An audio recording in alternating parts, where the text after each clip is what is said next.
Bienvenidos arquitectos empresariales a un capítulo más de su podcast Hablemos de Arquitectura Empresarial. Yo soy Carlos Moctezuma y como siempre me acompaña el arquitecto empresarial, el businessman Israel Tavares. ¿Cómo estás, Isra? Hola Charlie, bien contento el día de hoy por tener un episodio más y pues muy expectante como cada capítulo. ¿Tú cómo estás, amigo?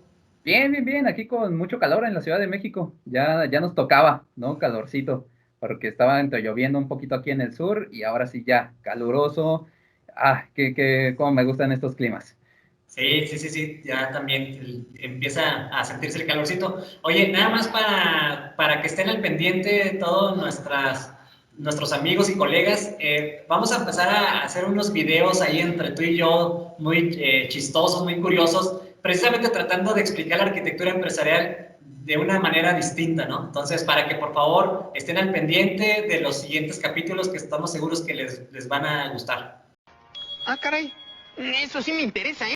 Sí, los vamos a publicar, quisimos hacer algo diferente porque pues esto en ocasiones se vuelve muy catedrático, muy práctico y tratamos de salir un poco del molde y la verdad cuando los grabamos nos divertimos muchísimo, estuvo súper padre y vamos a lanzarlos dentro de breve, por favor espérenlos y ya saben, por favor, a nosotros nos ayuda mucho sus likes. Hemos visto ahí en las estadísticas que en ocasiones nos ven más personas de los que nos siguen, entonces en verdad nos ayudaría muchísimo que le toquen la campanita, que le den like, que se suscriban, que nos comenten.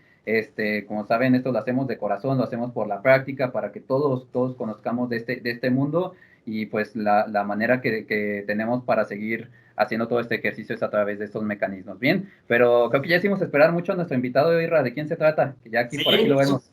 por supuesto que sí, Charlie. De hecho, es una persona que yo creo que no requiere presentación. Quienes estamos involucrados en la práctica de arquitectura empresarial, estoy seguro que han escuchado hablar de él, y si no es que seguramente habrán escuchado alguna de sus ponencias. Oye, pero déjame presentarlo y decirte un poco acerca de su carrera profesional.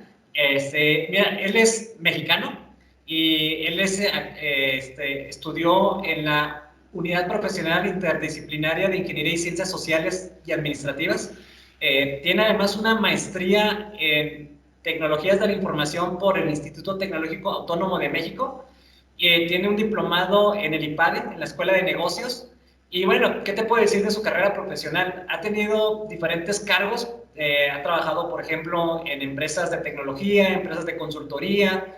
Ha trabajado en uno de los bancos más importantes de México como director de arquitectura empresarial e innovación. Trabajó en Microsoft como arquitecto empresarial. Anteriormente había trabajado en SAP, también como arquitecto de procesos de negocio, con especialidad en la industria de la banca.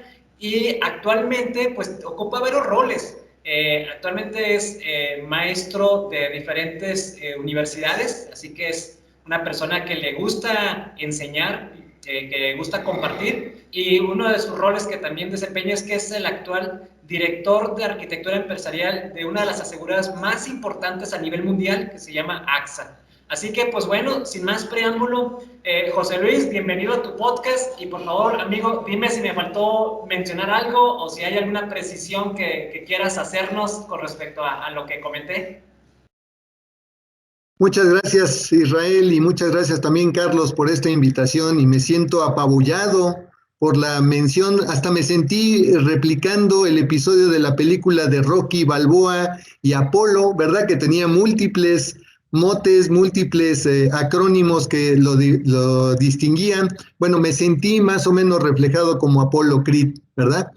Yo te diría que añadiéndole a ese currículum, te diría que me gusta mucho la lectura de ciencia ficción, por supuesto, de tecnologías de información. Uno de mis escritores favoritos es Roger Penrose, que a la postre en 2020 ganó el Premio Nobel de Física por todo este tema de estudio de los agujeros negros, donde se aventaba su ¿Quién vive? Que también con Stephen Hawking.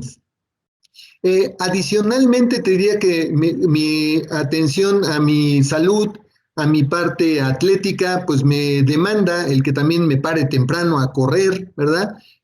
Disfruto la carrera de larga distancia, la maratón, el triatlón también de larga distancia, Ironman y medio Ironman, de tal manera de que me permita, claro, como tengo muchas horas libres, el mantenerme saludable. A pesar de la pandemia, más o menos acumulo entre 1,600 1,800 kilómetros al año, por lo cual pues cambio de tenis más o menos cada 750 kilómetros. ¿Vieron eso? Eso es ser bárbaro. Aproximadamente. Entonces, les agradezco mucho la invitación a este foro y de verdad que estoy muy emocionado de poder participar. He estado en diferentes foros como la Aldea Digital con Telmex, en el Tech Ready de Microsoft, di múltiples también conferencias de temas de industria financiera bancaria y de arquitectura empresarial, por supuesto. Y en algunas otras universidades como la Ibero me han invitado también a hablar de los temas de arquitectura empresarial y por supuesto una de mis almas mater, el ITAM, donde colaboro con el doctor Armando Maldonado, ¿verdad? Que desarrolla mucho de esta cátedra en la maestría de tecnologías de información y más recientemente mis colaboraciones en la Universidad UNIR, donde también doy el tema de arquitectura empresarial y ciberseguridad. Oye, José Luis, pues muchas felicidades. La verdad es que eres todo un ejemplo de esfuerzo, de disciplina y combinas muy bien la parte física, emocional. Entonces, pues muchas felicidades y muchas gracias nada más por estar aquí el día de hoy en este podcast. Charlie, pues ya se volvió una costumbre y ya creo que es una tradición, ¿no? Adelante, amigo. Listo, José Luis. Pues de hecho también, antes de hacerte la pregunta del millón, como la llamamos, ayúdame a convencer aquí a Israel de que hagamos un Spartan Race algún día de estos, que lo estoy tratando de convencer, y a ver cómo nos va. Aquí no hacemos esas cosas. Yo lo hice el año pasado y estuvo mortal. Entonces, ojalá. Bien, pues vámonos, José Luis. Queríamos hacerte esta pregunta y la cual tiene muchas vertientes, pero queremos preguntarte, José Luis, para ti, ¿qué es la arquitectura empresarial? Muchas gracias, Carlos. Muchas gracias por esa pregunta. Fíjate que en las diferentes oportunidades donde he hecho la presentación del tema arquitectura empresarial, comienzo efectivamente con la definición. Y he transitado desde la canónica de academia, que habla de ser una disciplina, valga la redundancia, multidisciplinaria que combina los temas de la infraestructura tecnológica, los temas de capacidades de negocio, los temas de datos y la parte de las aplicaciones, hasta también trato de sacar siempre una alegoría o un chiste para romper el hielo de la audiencia y de repente lo menciono en inglés, Enterprise Architecture, y pongo el dibujo del plano con el que está diseñada y construida la Enterprise, ¿verdad? La Enterprise es una nave de lo que fue la serie de Viaje a las Estrellas, ¿verdad? Y en la cual pues aparece el Dr. Spock precisamente con ese plano, ese blueprint de la Enterprise. Les digo, cuando hablan de Enterprise Architecture, pues se refieren a esto, a la arquitectura de la Enterprise, no se refiere a eso. La realidad es que se trata de una disciplina muy noble que requiere una serie de vistas o puntos de vista que, como les mencionaba, trae al menos 4 dimensiones. La de negocio, que tiene que ver con el entendimiento de la cadena de valor o de las capabilities que requiere determinada industria, y para ese marco en particular yo utilizo mucho APQC, American Productivity and Management Center, que trae una serie de referencias de cuáles son los modelos de operación para diferentes industrias y empresas, de tal manera de que te permite desagregar en qué consiste el quehacer de cualquier empresa. Entonces, esa primer vista se llama arquitectura de negocio. Una segunda vista que tiene la arquitectura empresarial tiene que ver con las aplicaciones, que son estos habilitadores que le dan el soporte a toda la parte de las cadenas de valor y los flujos de trabajo que están definidos en la arquitectura de negocio. Embebido o como en capa intermedia de las aplicaciones está la arquitectura de datos, definiendo esas ontologías de las entidades principales que tienen el maestro de personas, el maestro de productos, los canales de interacción, en fin, toda esa serie de circuitería que le va a dar soporte a las aplicaciones que no deben de estar conteniendo los datos, sino más bien sirviendo a estos repositorios y que a la postre, están soportando el tema de los procesos de negocio.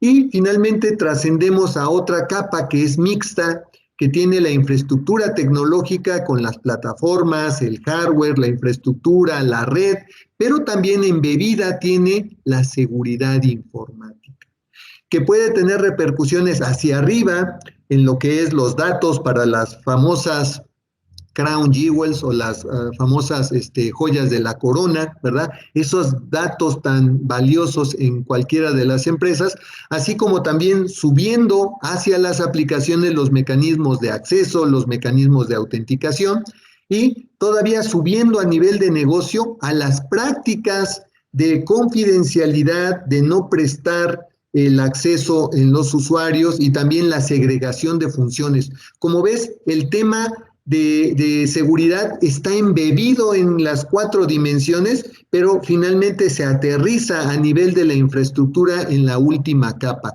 Esa es la vista clásica de una arquitectura empresarial y por lo tanto es innegable que tienes que mencionarlo en el concepto.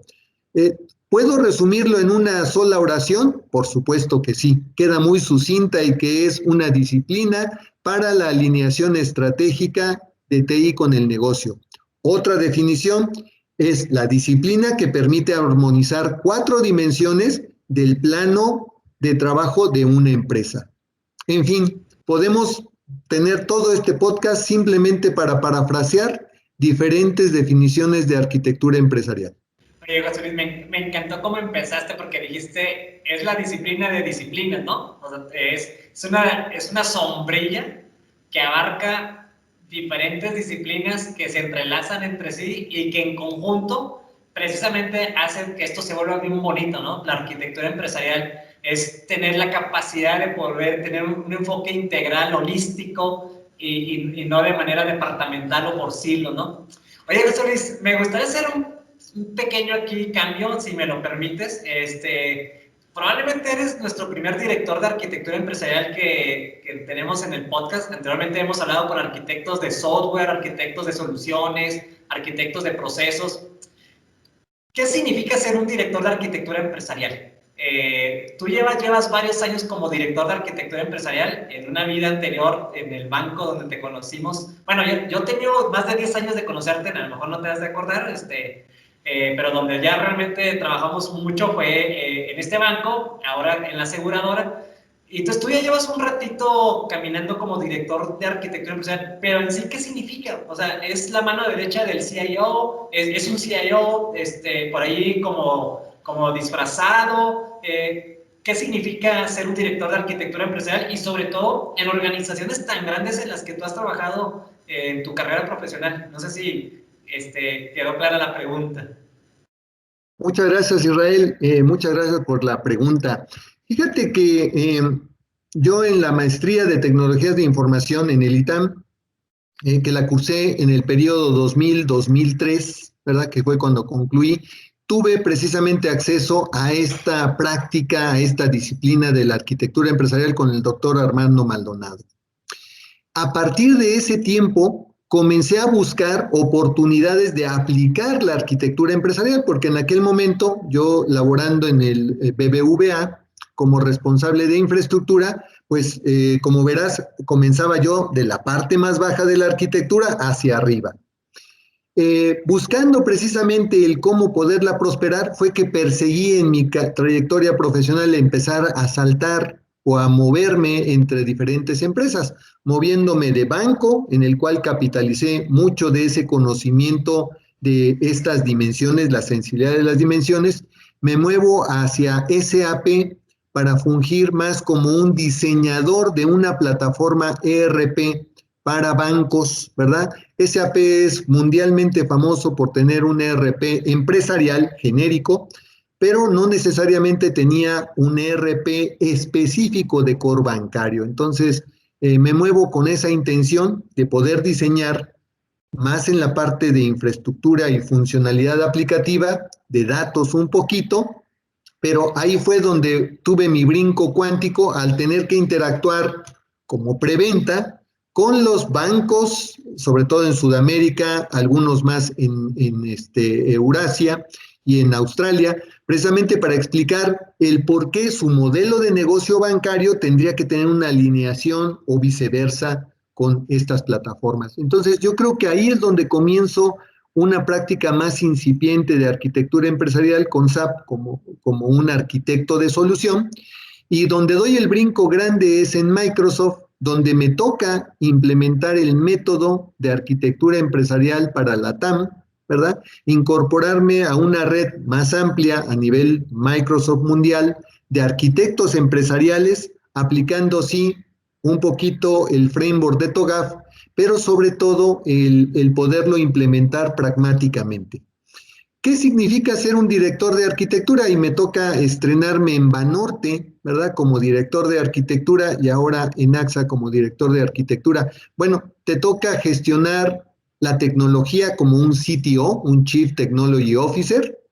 Te toca ser el Chief Architecture responsable de todos los diseños de solución que tienen que estar alineados a una estrategia de negocio que permanece a lo largo del tiempo, a la cual desarrollas por medio del Application Portfolio Management, que es una de las prácticas de arquitecto empresarial, desarrollas un roadmap estratégico para ir llevando hacia esa visión del blueprint a la empresa.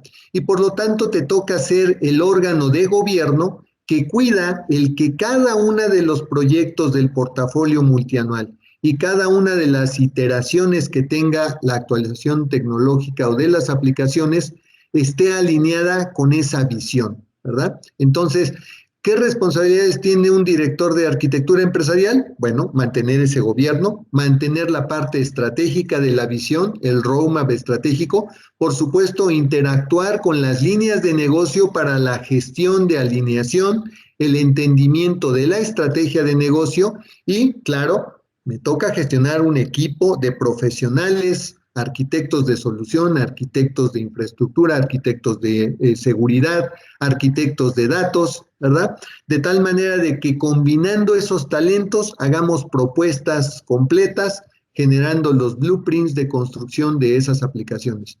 También a la postre te vuelves responsable de administrar un presupuesto de gasto y de inversiones para mantener esa maquinaria corriendo, pero una gran cantidad de tiempo le inviertes en el entendimiento y relacionamiento con el negocio, de tal manera de que ahí esa es la preventa, vamos a llamarle así, y toda la instrumentación de esas propuestas de valor te toca con los equipos tecnológicos.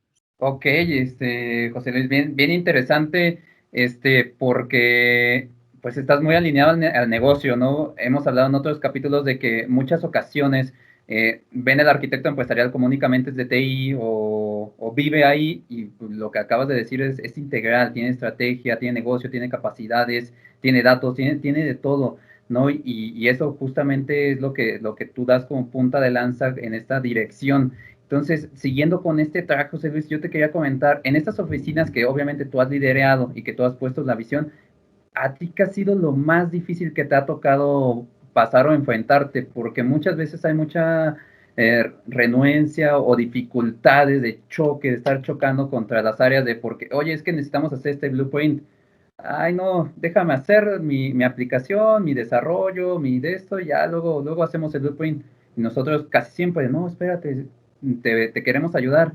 Y muchas veces se nos arrancan y se nos van solos y ya después regresan de, ay, que sí necesitamos el blueprint, ¿no? Ya a lo mejor con 3 dientes menos de que se estrellaron por irse con los ojos cerrados, ¿no? Entonces, para ti, José, ¿qué fue lo más difícil que te ha tocado hasta ahorita liderar en estas oficinas de arquitectura empresarial? En una oficina de arquitectura empresarial tienes un brazo de ejecución estratégica y tienes necesariamente un brazo de ejecución táctica. ¿A qué me refiero con estos dos? Por el lado izquierdo tienes que interactuar con el negocio para generar la visión de la arquitectura futura y el roadmap estratégico, ¿no? Entre otras cosas, además de la salud del portafolio. Todo eso es estratégico y tiene una cadencia al menos anual.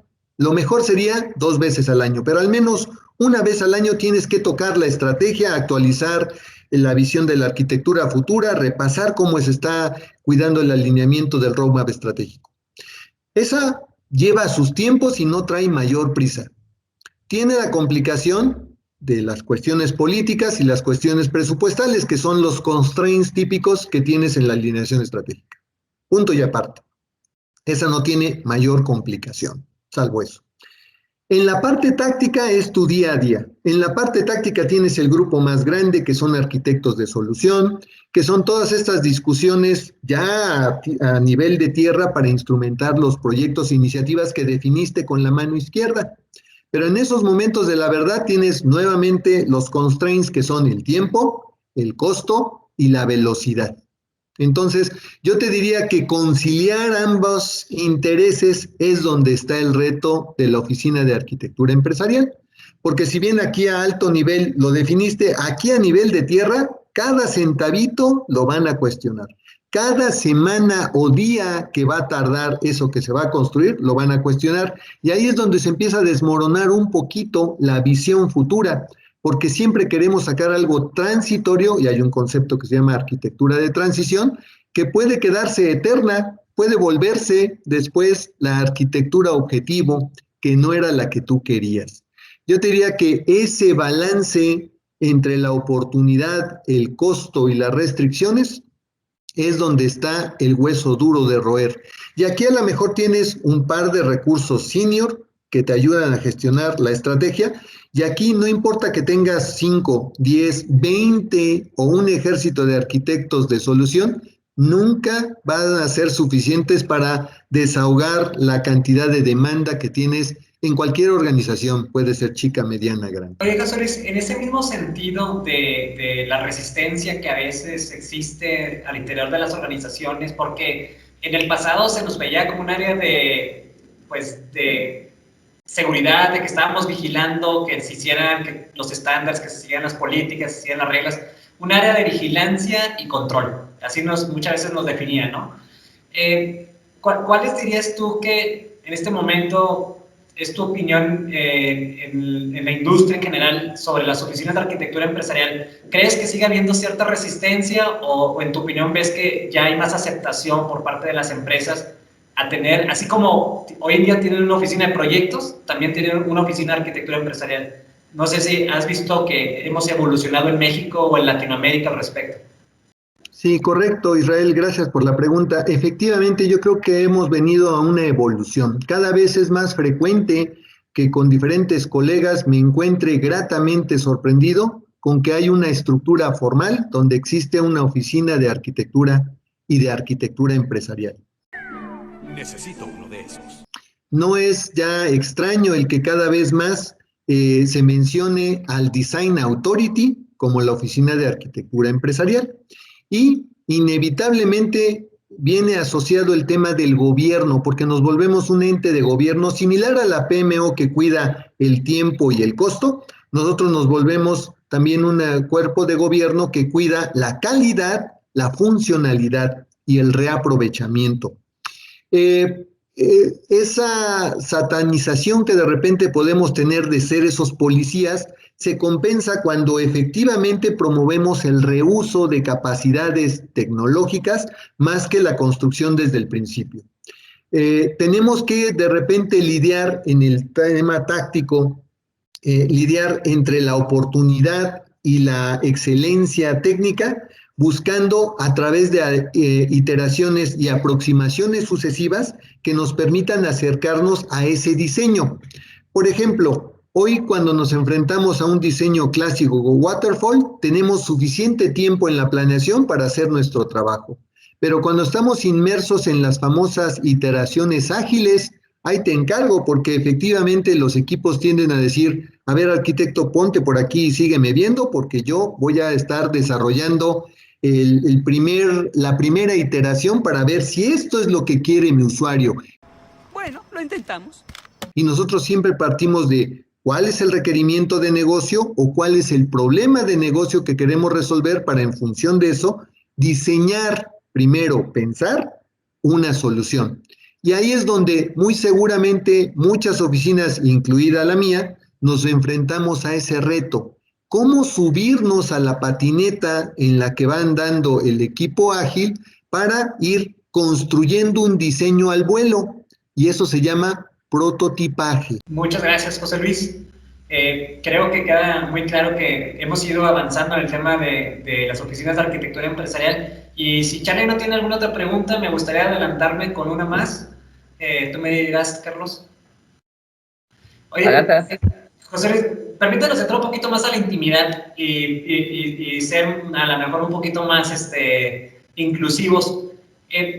Tu área de arquitectura o tu oficina de arquitectura empresarial, ¿cómo está conformada? O sea, si nos dices, no, si quieres no decir números, nada más decirnos, tengo arquitectos de soluciones, tengo arquitectos de tecnología, yo le reporto al CIO, para que la gente tenga una idea cómo está conformada una arquitectura empresarial, quiénes son tus pares, con quién tal vez interactúas más. No sé si nos puedes regalar un poquito cómo está conformada una oficina de arquitectura empresarial. Ya nos exhibiste. Gracias, Israel. Sí, fíjate que en mi andanza como consultor en Microsoft me encontré diferentes configuraciones de la oficina de arquitectura empresarial.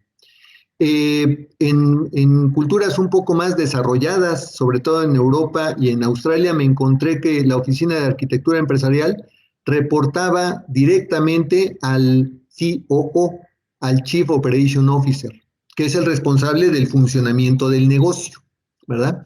En algunas otras, que son la mayoría, me encontré con que la oficina de arquitectura empresarial reportaba directo al CIO en conjunto con la PMO y se volvían estos órganos rectores, tanto de lineamientos como de gobierno.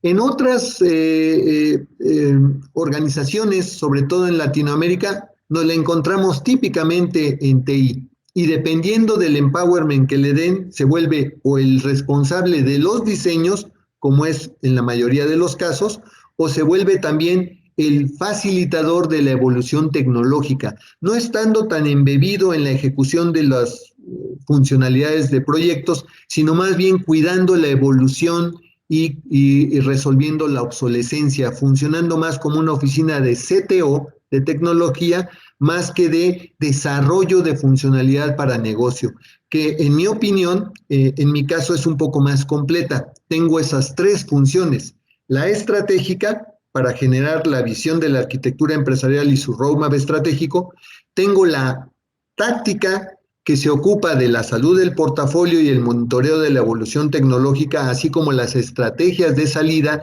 de determinado fin de vida de tecnología; y finalmente una más operacional, que es la instrumentación y diseño de soluciones aplicativas para el negocio. Entonces, tengo esas tres cabezas. Una aspiración en mi actual oficina es tener una práctica de arquitectura de negocio formal, porque ese sería mi mejor vínculo de Trusted Advisor con las diferentes usuarios de negocio. Porque hoy pues tengo una capa intermedia, el Business Partner, que es el que sí tiene el diálogo directo con el negocio. Pero estas configuraciones pueden variar. Yo te diría que afortunadamente en mi caso cuento con esa vista de las cuatro dimensiones de la arquitectura empresarial, divididas en estos tres segmentos que te manifesté. Ok, José Luis. Y una pregunta, con estas áreas que tienes a tu cargo y con estos arquitectos, ¿cuál es el framework o frameworks de varios que tienes? Me imagino que seguramente TOGAF, a lo mejor tienes algo de Stagman, mencionabas algo de agilidad, a lo mejor con Scrum. Sabemos de que pues son varias. ¿Cuáles son las que tienes ahorita bajo esta sombrilla, como decía Israel, con esta arquitectura empresarial?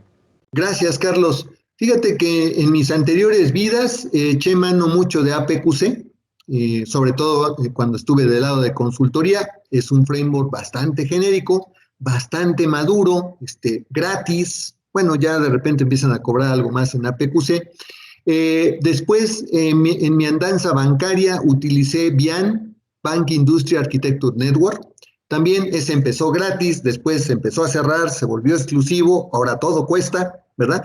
Y ese tenía la gracia de que nos permitía ver a nivel de la arquitectura SOA de servicios en la capa de integración, además de las capacidades más genéricas bancarias. Yo creo que hay múltiples arquitecturas de referencia. Evidentemente tiene que haber un método de cómo llevar a cabo el quehacer. En particular para la atención de proyectos, TOGAF es lo que utilizamos, ¿verdad?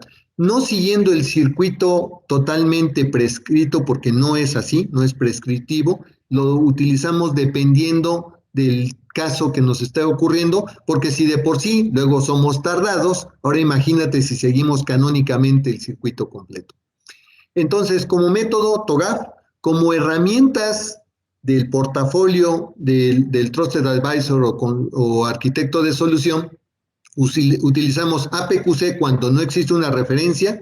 En particular para la industria de seguros existe ACORD, que es el equivalente del BIAN, pero para seguros. Existe BCRM, que es una derivación de APQC y que es un Business Capability Reference Model propietario, ¿no? Lo utiliza también Accenture, lo utiliza también Deloitte con sus marcas propias, no las voy a mencionar, no les vamos a hacer el caldo gordo. Eso es en el dominio de capacidades de negocio y procesos. En la parte aplicativa, pues tienes obviamente diferentes variedades derivadas, por ejemplo, en el caso bancario BIAN, en el caso seguros ACORD, ¿verdad? Existen plataformas de referencia con Product Line Architectures que ya traen la propuesta para que adoptes as is su flujo de operación, al estilo de SAP con el ERP. Y también para el caso de datos utilizamos diferentes formatos de referencia para modelar su arquitectura. En el caso de la infraestructura, fíjate que ahí se ha venido diluyendo y difuminando totalmente con las capacidades de la nube. Ya no hace tanto sentido el hacer la arquitectura de infraestructura, aunque sigue siendo valiosa por los temas de telecomunicaciones en la red, por los grandes repositorios de información, porque ahora pues, no puedes confiar totalmente, subir tus crown jewels en la nube. Entonces, sigues teniendo, pero se acota a una variedad cada vez menor. En mi caso vengo del mundo mainframe, entonces me tocó ver toda esa explosión de infraestructura en un data center. Ahora cada vez se ha venido reduciendo, consolidando, y ahora más bien diseñas el orquestamiento de servicios en capacidades de nube. Entonces, te diría que van variando y van cambiando en el tiempo los diferentes frameworks de referencia y artefactos, que es un vocablo que usamos los arquitectos, y que deben de estar en tu portafolio. Y ahora sí que dependiendo del enfermo, abres tu portafolio, un conjunto de ellos con los que mejor lo desarrolles. Así como están esos artefactos para llevar a cabo la arquitectura de solución, también te diría que para hacer el trabajo estratégico usas FODA, por ejemplo, ¿verdad? Usas algún otro como el Canvas Business Model para hacer esa caracterización, discusión y trabajo estratégico, ¿verdad? También usas cuadrantes, en fin, sacas todo de la chistera como mago, de tal manera de que te permita atender al paciente de cierto nivel y al paciente más operacional. ¿Asustado, Potter? Ni un poco. José Luis, hace unos segundos tú nos comentabas acerca de que el escenario ideal era que también llegara a abarcar la arquitectura de negocio, pues para tener ese vínculo y convertirte en esos consejeros de cabecera que el negocio espera de nosotros. Hay una capa de arquitectura empresarial que normalmente siempre, por alguna razón, aunque decimos que hacemos arquitectura empresarial, la tenemos por separado, ya sea que está en el departamento de calidad, o en el departamento de mejora continua, o en el departamento de políticas y procedimientos, que justamente, y porque además, supongo que son tan importantes que luego, pues todo el mundo quiere hablar de ellos, que son los procesos. Entonces, en tu experiencia, ¿realmente dónde deberían de vivir? ¿Quién debería ser el responsable de los procesos? Más allá de que tenemos un dueño de proceso y sabemos que él es el que tiene que velar por él mismo, pero en una vista de arquitectura o desde una vista de automatización o de calidad, ¿quién debería tener esa única fuente de procesos en la organización si es que existe una única fuente de procesos? Esa es una excelente pregunta. El negocio, Israel. Fíjate que mi aspiración es poder evangelizar a las líneas de negocio para tener un modelo operativo y todavía, si me apuras, un business model canvas de toda la empresa y todavía, si me apuras, una visión de la arquitectura empresarial, de tal manera de que si dentro de la empresa tienes diferentes unidades de negocio, pues cada una de ellas tendría que tener su canvas para saber cuál es su propuesta de valor, sus actividades principales, sus canales, su estructura de costos, su estructura de beneficio o ingresos, sus asociados, en fin, llenando los 9 dominios del Business Model Canvas. A eso se le llama estrategia. Tendrían que comulgar con una visión de la arquitectura completa, empresarial, y cada uno de ellos en su dominio tendría que tener bien definido su modelo operativo, es qué es lo que hace, con qué lo hace, cuándo lo hace y cómo lo mide. Esa sería mi aspiración, pero para eso necesitas profesionalizar ese trabajo y sobre todo tendrías que estar consciente de que eso ya existe. No podemos mantenernos en la premisa de que es que yo soy un banco, pero soy diferente a todos los demás bancos, o soy una aseguradora y soy diferente a todas las demás aseguradoras. Puedes tener la receta secreta para tu propuesta de valor, algo que te diferencia del mercado, pero seguro haces cobranza, seguramente haces pagos, seguramente tienes canales de interacción, seguramente haces cotizaciones, en fin, todo eso lo hacen igualito todos los demás. La forma en cómo lo instrumentan es donde debe de variar para darte una ventaja competitiva. Pero el proceso de negocio sería igual. Si mantuviéramos esa estructura canónica, les juro que sería más fácil darle mantenimiento a la actualización que nos piden cotidianamente. Pero cuando lo hacemos tan rebuscado de que no, es que aquí también queremos hacer la validación más la suma, más la correlación con estos datos, ya hacemos unos masacotes, permíteme la expresión, que no caben en ningún framework. Quieren ubicar esto que es la máquina de calcular y de adicionar elementos, y eso no existe, porque existe separado cotización de emisión, por ejemplo, ¿verdad? O existe separado depósito de pagos. ¿Por qué a fuerza los queremos pegar con un único motor que haga eso y le queremos llamar diferente, ¿no? Ahí es donde me parece que la arquitectura de negocio hace sentido para poderla mantener vigente, ¿no? Es lo que ha hecho famoso y exitoso a un SAP, que cuando definió esos procesos de negocio macros para la estructura de gestión empresarial, su ERP persiste hasta la fecha, y como ha obligado con mano dura el que adoptes ASIS, pues de alguna manera adoptas las mejores prácticas, aunque siempre haces los desarrollos Zetas, que son los que corrompen una buena plataforma que te resolvería todo. José Luis, nos estás dando oro molido, la verdad, muchas gracias. Estamos con José Luis Castro Amaya, director de arquitectura empresarial de una de las aseguradoras más grandes del mundo, AXA. Y José Luis, pues se nos está agotando el tiempo, te agradecemos bastante una vez más. No es fácil que te separes un poquito de todas las labores que tienes, así que te agradecemos. Y me gustaría hacerte una pregunta adicional que creo que mucha gente va a estar muy al pendiente de tu respuesta, es ¿qué consejo les das a esos chavos, a esos chicos que aspiran precisamente a tener una dirección de arquitectura empresarial, que muchos de ellos estoy seguro que están inspirados en ti porque pues hemos hablado con ellos, algunos inclusive han estado en este lugar y tú eres un referente, o sea, muchos, creo que has hecho una escuela, al menos en México, y seguro que fuera de México también mucha gente te conoce. Entonces, ¿qué consejos nos darías o les darías a los chavos que vienen con toda la enjundia y con todas las ganas de algún día convertirse en un director de arquitectura empresarial? Gracias, Israel, gracias por la pregunta. Fíjate que también en algunas de mis presentaciones tengo un slide muy interesante que habla de cómo han venido evolucionando las generaciones. Típicamente la generación Baby Boomers, la generación X, la generación Y, la generación Z. Y habla más o menos de cómo eso hace también evolucionar el tipo de formación y trabajo. Pero aunado a esa figura, también lo que explico es cómo han cambiado los roles.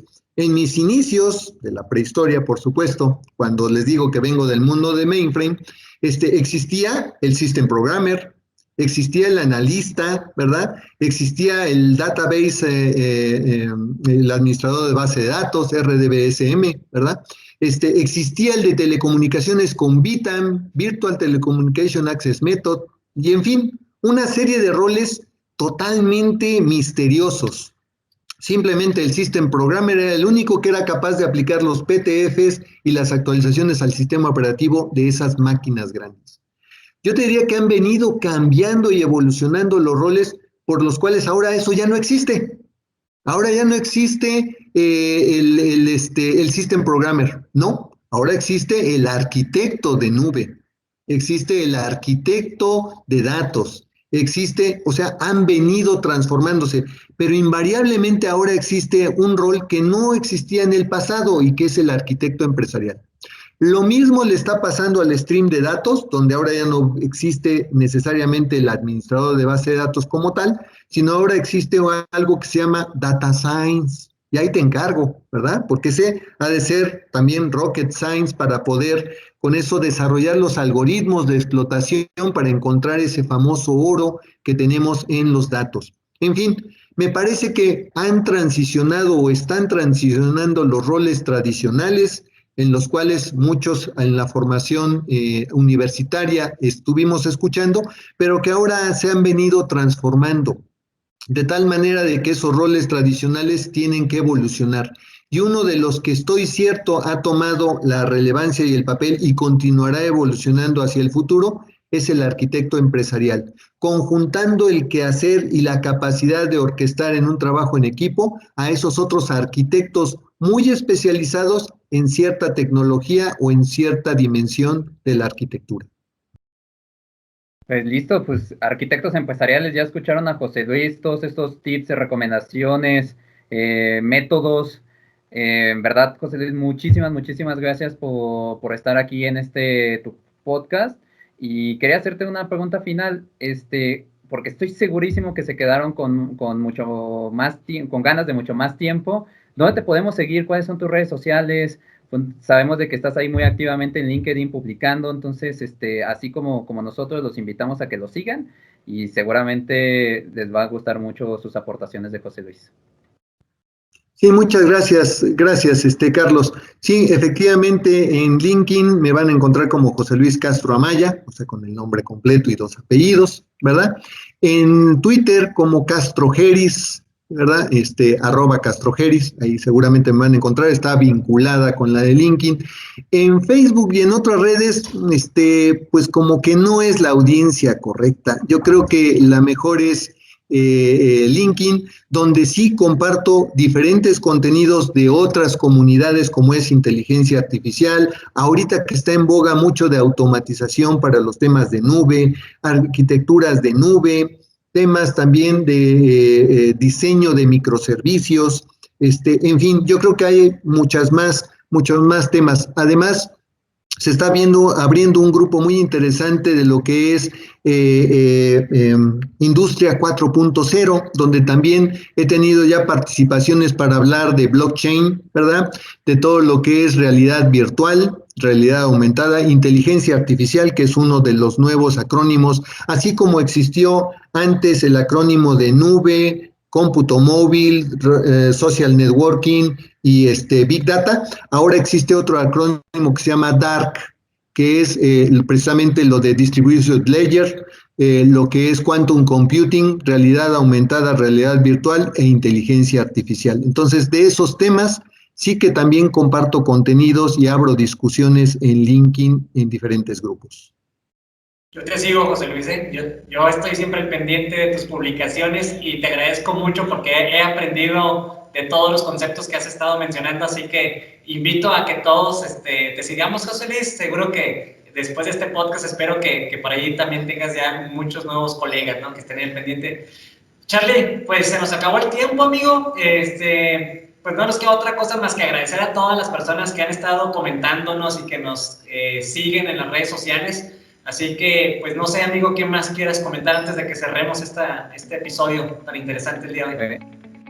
Pues agradecerles de igual manera a todos que han estado muy pendientes de los posts. José Luis, vamos a dejar aquí en los comentarios tu LinkedIn. Y nuevamente, muchísimas gracias, José Luis. No sé si tienes algún último mensaje de paz, algún último mensaje para toda la audiencia antes de despedirnos. Sí, muchas gracias, Carlos. Bueno, como no todo es trabajo, no todo es tecnología, también cuiden su alimentación, cuídense, todavía estamos en una situación de pandemia, hagan ejercicio, también mediten, alimenten ese cuerpo holístico, ¿verdad? Porque seguramente le están metiendo mucho al hardware en el nivel de la infraestructura, pero también necesitan alimentar el espíritu, la salud, la alimentación y el ejercicio. Gracias. Gracias a ti. Vámonos, Charlie. Vámonos, pues muchísimas gracias a todos arquitectos, que estén bien y hablemos de arquitectura empresarial. Nos vemos, bye bye.